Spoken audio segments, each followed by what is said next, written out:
तदरीज पानी की गहराई 7 تا 8 सेंटीमीटर करते जाएं। ये गहराई 1 माह तक खेत में कायम रखें। पानी की कमी की सूरत में पनीरी की मुंतकली के लिए पानी की गहराई 3 सेंटीमीटर रखें और ये सतह 15 تا 20 दिन तक कायम रखें। खादों का इस्तेमाल। किसी भी फसल की पैदावार बढ़ाने के लिए खाद बहुत अहम किरदार अदा करती है।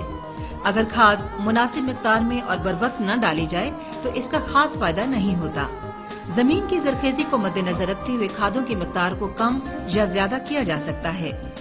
चावल की ज्यादा पैदावार हासिल करने के लिए नाइट्रोजन, फास्फोरस और अक्सर औकात पोटाश का डालना बहुत जरूरी है। अगर पैदावारी हदफ 40 मन फी एकड़ से ज्यादा हो तो पोटाश का इस्तेमाल जरूर करें। धान की इकसाम के लिए खादों की औसत मिकदार किलोग्राम फी एकड़ अनासिर की शक्ल में ये है। Basmati 55 kilogram nitrogen, 30 kilogram phosphorus, 25 kilogram potash. मोटा चावल 70 kilogram nitrogen, 40 kilogram phosphorus, 25 kilogram potash.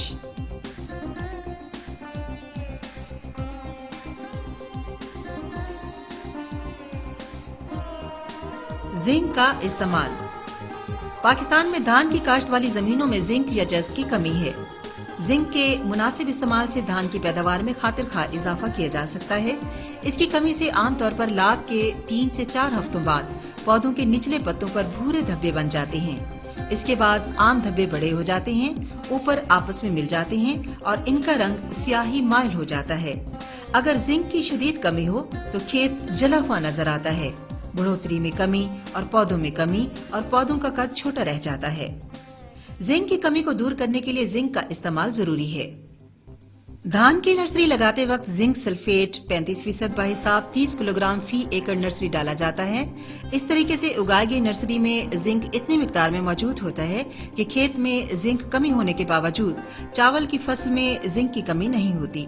खेत में जिंक का छट्टा करने की निस्बत ये तरीका बहुत आसान और कम खर्च है। इसके अलावा और भी तरीके हैं, लेकिन सबसे ज्यादा मौसर और सस्ता तरीका यही है। अगर नर्सरी में जिंक न डाला गया हो तो ये नर्सरी की मुंतकली के तकरीबन 2 हफ्ते बाद खेत में जिंक बहिसाब 5 किलोग्राम फी एकड़ डाल दें।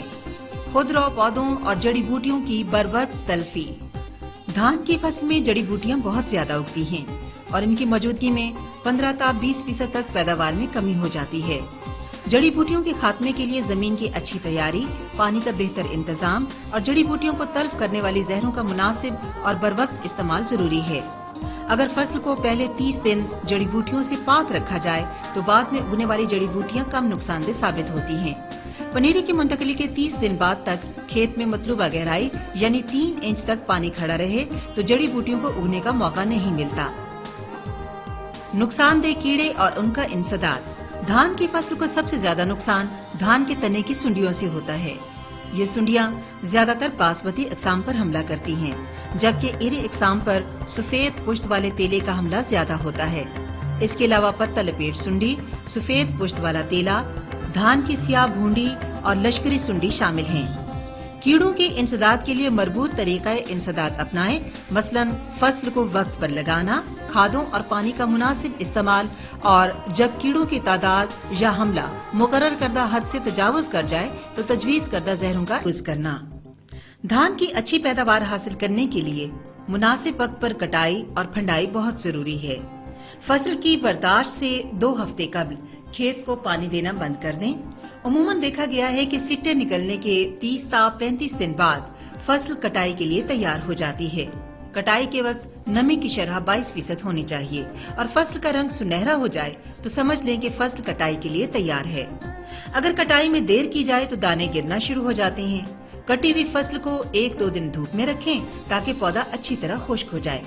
कटाई के बाद 2-3 रोज के अंदर फंडाई कर लेनी चाहिए। याद रहे कि फसल जमीन के बराबर से काटना चाहिए ताकि इसमें तने की सुंडियां न रह पाएं। फसल की कटाई और फंडाई मशीनी तरीकों से भी की जाती है, मसलन थ्रेशर और कंबाइन हार्वेस्टर वगैरह। धान को महफूज करने से पहले तमाम गोदामों को अच्छी तरह से साफ कर लेना चाहिए और इनमें सिफारिश करदा कीड़े मार दवाइयों का स्प्रे करना चाहिए। स्टोर करने से पहले चावल में नमी का खास ख्याल रखना चाहिए।